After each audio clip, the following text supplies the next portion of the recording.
Assalamualaikum warahmatullahi wabarakatuh. Perkenalkan, nama saya Jenny Fitriani dari kelas 6B1 Akuntansi Sore dengan NIM 218020088. Baiklah, saya di sini ingin menjelaskan contoh soal dengan tema atau judul hubungan kantor pusat dan cabang. PT Arta di Jakarta mempunyai sebuah cabang di Medan. Terhadap barang-barang yang dikirimkan ke cabangnya, PT Arta membebankan harga barang-barang tersebut dengan jumlah 125% dari harga pokoknya. Di samping menerima barang-barang dari kantor pusat cabang, Medan diberi kebebasan pula untuk membeli barang lokal yang diperlukan. Di slide selanjutnya adalah neraca sisa PT Arta di Jakarta beserta cabangnya di Medan untuk periode akhir tahun buku 2020. PT Arta neraca sisa per 31 Desember 2020.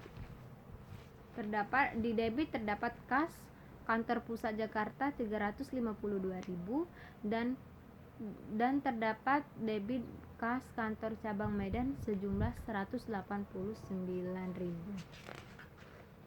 Diketahui bahwa pada tanggal 31 Desember 2020 persediaan barang yang ada pada masing-masing pihak ialah harga pokok dibeli dari luar terdapat kantor pusat Jakarta berjumlah 320.000 dan kantor cabang Medan berjumlah 40.000. Harga nota dikirimkan dari pusat kantor pusat Jakarta terdapat 320.000 dan kantor cabang Medan terdapat 80.000. Jumlah yang dimiliki yaitu kantor pusat Jakarta 320.000 dan kantor cabang Medan 120.000. Atas dasar data tersebut di atas, maka daftar lajur pada laporan keuangan yang disusun dari daftar lajur tersebut dapat dilihat pada slide berikutnya. PT Arta daftar lajur penyusunan laporan keuangan gabungan kantor pusat dan cabang per periode 31 Desember 2020, yaitu terdapat kantor pusat di debit berjumlah 352.000 dan kantor cabang 189. Penyesuaian dan eliminasi yaitu hasilnya yaitu balance terdapat di debit 710.000 dan di kreditnya 710.000. Rugi laba gabungan hasil akhirnya yaitu balance di debit terdapat 2.124 dan di kreditnya 2.124.000. Laba yang ditahan dan di debit terdapat 450 dan di kredit 450. Neraca gabungan di debit juga terdapat 1.605 dan di kredit 1.605. Penjelasan untuk penyesuaian dan eliminasi. Rekening-rekening neraca yang sifatnya timbal balik atau dieliminasi dengan jurnal. Kantor pusat yaitu terdapat di kredit 434.000 dan pada kantor cabang Medan di rekening-rekening neraca yang sifatnya timbal balik dieliminasi dengan jurnal. Kantor pusat yaitu kantor pusat berjumlah 434.000 pada kantor cabang Medan berjumlah 434.000. Saldo rekening rugi laba yang sifatnya timbal balik antar kantor pusat dan cabang dieliminasi dengan jurnal. Pengiriman barang-barang ke cabang Medan berjumlah 192.000. Cadangan kenaikan harga barang-barang cabang 25% berjumlah 48.000 pada pengiriman barang dari kantor pusat yaitu 240.000.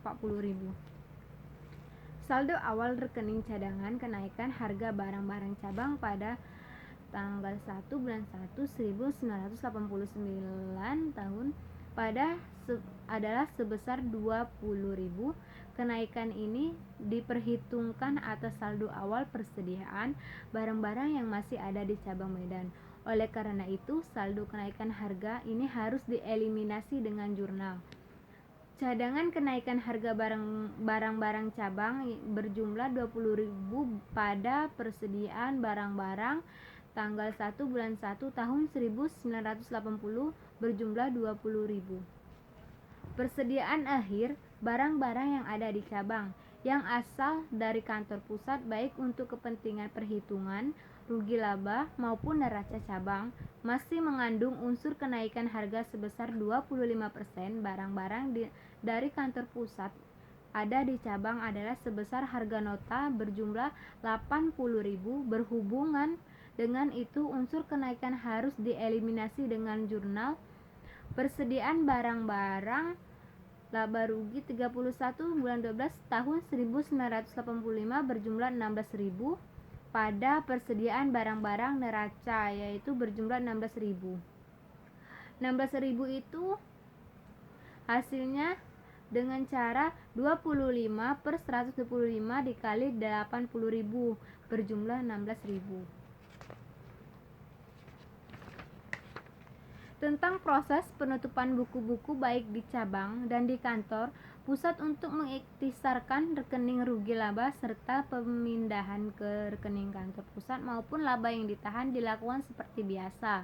Adapun laporan perhitungan laba rugi laba gabungan, laporan laba yang ditahan dan neraca gabungan yang disusun dari daftar lajur tersebut sebagai berikut.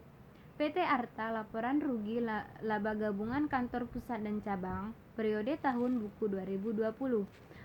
Terdapat penjualan berjumlah 1.700.000 dan harga pokok penjualan yaitu ada persediaan barang-barang tanggal 1 bulan 1 2020 berjumlah 960.000, pembelian 980.000 ditambah dan mendapatkan hasil 1.540.000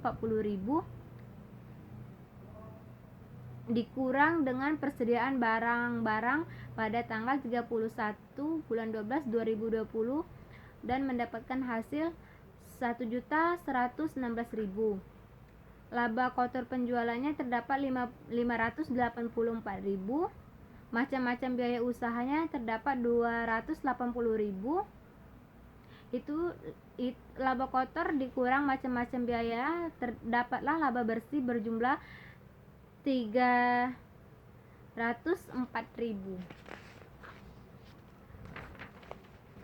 PT Arta laporan laba yang ditahan kantor pusat dan cabang per periode 31 Desember 2020. Saldo laba yang ditahan tanggal 1 bulan 1 2020 terdapat 146.000.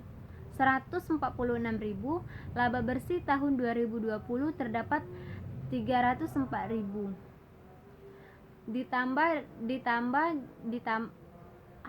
Hasil saldo laba yang ditahan ditambah dengan laba bersih tahun 2020 ditambah dan mendapatkan hasil 450.000. Dan dikurangi dividen yang dibagi yaitu 80.000. Saldo laba ditahan pada tanggal 31 bulan 12 2020 terdapat 370.000. PT Arta neraca gabungan kantor pusat dan cabang periode 31 Desember 2020 yaitu terdapat aktiva dan pasifa. Yaitu aktiva terdapat kas 541.000 dan ada piutang di aktiva terdapat kas 541.000, piutang dagang 430.000, persediaan barang-barang terdapat 424.000, aktiva tetapnya yaitu 210.000 dan akumulasi depresiasi 1.005.000 dan berjumlah 1 juta, jumlah aktiva 1.500.000. Pasifanya ada hutang dagang yaitu 330.000, modal sahamnya 800.000, laba yang ditahan 370.000. Dijumlah dapatlah jumlah pasifa 1.500.000. Maka hasil dari neraca gabungan kantor pusat dan cabang periode 31 dan Desember 2020 yaitu hasilnya balance. Sekian materi yang dapat saya sampaikan. Apabila ada kata yang kurang berkenan saya mohon maaf. Kepada Allah saya mohon ampun. Wassalamualaikum warahmatullahi wabarakatuh.